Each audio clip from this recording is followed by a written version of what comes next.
Spoštovani gostje, dober dan in dobrodošli na konferenci o krožnem gospodarstvu, ki so jo pripravili Ekologi brez meja v sodelovanju z Ministrstvom za okolje in prostor ter Službo vlade za razvoj in evropsko kohezijsko politiko. Kaj je krožno gospodarstvo? To je nov gospodarski model, ki upošteva omejitve našega planeta ob strmi rasti prebivalstva in omejenosti naravnih virov.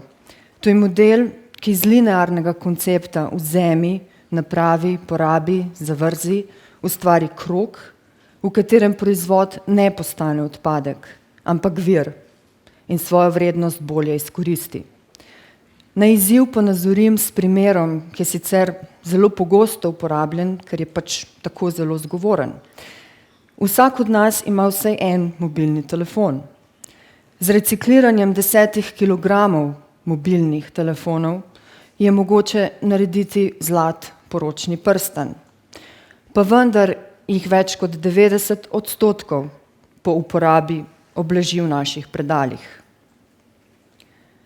Sprememba načina razmišljanja in ravnanja je zaradi omejitev našega planeta neizogibna in model krožnega gospodarstva ponuja učinkovite sistemske rešitve.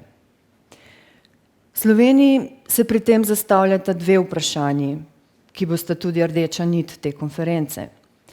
Prvič, bomo zgodbo o krožnem gospodarstvu soustvarjali ali zgolj opazovali? In drugič, kako bomo izvedli prehod v krožno gospodarstvo in kaj za to potrebujemo? Odgovore bomo danes iskali skupaj s politiki, gospodarstveniki, ki model krožnega gospodarstva že preizkušajo v praksi, spoznavalci tega koncepta doma in v tujini. In sicer začeli bomo z uvodnimi nagovori in predstavitvami, sledili bodo 3 vzporedni tematski sklopi, na koncu pa bomo ugotovitve strnili in zapečatili na sklepni okrogli mizi.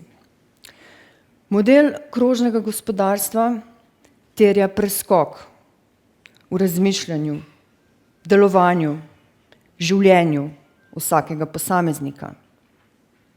Gre namreč tudi za premik od potrošniške filozofije k filozofiji odgovornega ravnanja z viri. To terja sodelovanje in povezovanje vseh nas.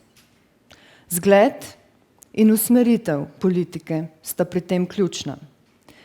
Najprej tako dajem besedo ministrici za okolje in prostor, gospe Ireni Majcen, soorganizatorici konference in vodji resorja, ki ga povezujemo z varovanjem narave in tudi z postavljanjem omejitev podjetjem.